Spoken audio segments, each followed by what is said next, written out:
మా వాడి ఎన్నో ఇయర్స్ కల్లా మొత్తానికి నెరవేరిందనమాట. మేమంతా ఆఫీస్‌లో కొలీగ్స్ ఒక 6 మెంబర్స్‌మి.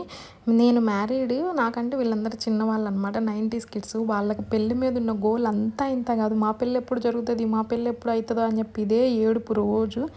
మొత్తానికల్లా మా వాడి ఆఫీస్ వదిలిపెట్టేయంగానే వీడికి దరిద్రం పోయినట్టు పెళ్లి సెటిల్ అయిపోయింది. అసలు హల్దీకెళ్తే వాడి ఫేస్‌లో ఆనందం చూడాలి. అంత హ్యాపీగా ఉన్నాడు. వీడి ఫ్రెండ్స్ చూడండి ఫోటోగ్రాఫర్ "మోయండ్రా వాడిని" అంటే వాడిని మొయ్యలేక కాళ్ళల్లో పెట్టుకొని ఫొటోస్ దిగుతున్నారు. మొత్తానికి అలా హల్దీ కంప్లీట్ చేసి నెక్స్ట్ డే ఈవినింగ్ రిసెప్షన్‌కి అయితే వెళ్ళిపోయామన్నమాట. మేమేం లేదు, చిన్న గిఫ్ట్ ఒకటి సిల్వర్‌లో తీసుకున్నాము. దాని ప్యాకేజ్ చిన్నగొచ్చింది. దానికి ఇది చేసిన అల్లరంతా ఇంత కాదు. దీని కాస్ట్ ఇంత పెట్టారు. దానికి ప్యాకేజ్ చూడండి ఎంత చిన్నగా ఇచ్చారా అని చెప్పి అల్లరి చేసి పెట్టింది. చివరికి ఇది చేసిన కోతి పని ఏంటంటే, షాపింగ్కి వెళ్ళి నేను డ్రెస్ తెచ్చుకుంటా అని వెళ్ళి మీరు ఏ డ్రెస్ తెచ్చుకున్నారని చెప్పి దాన్ని అడిగి, అది ఏది డ్రెస్ అయితే తీసుకుందో సేమ్ డ్రెస్ తీసుకొచ్చి రిసెప్షన్ అంతా నన్ను చూసి కాపీ కొట్టింది. నన్ను చూసి కాపీ కొట్టిందని చెప్పి గోల చేసిందనమాట.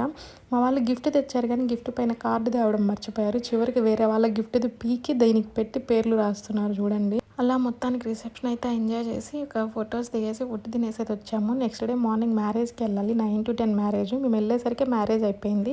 సరే వదులుతాము, అలా పోయి అక్షంతలు వేస్తున్నా అని చెప్పి కాళ్ళు మొక్కించుకొని ఫొటోస్ అయితే దిగి వచ్చేసాము. అలా మా వాడి పెళ్ళిళ్ళు అయితే చాలా రోజుల తర్వాత ఫ్రెండ్స్ అందరితో కలిసి ఫుల్గా ఎంజాయ్ చేశాను అనమాట.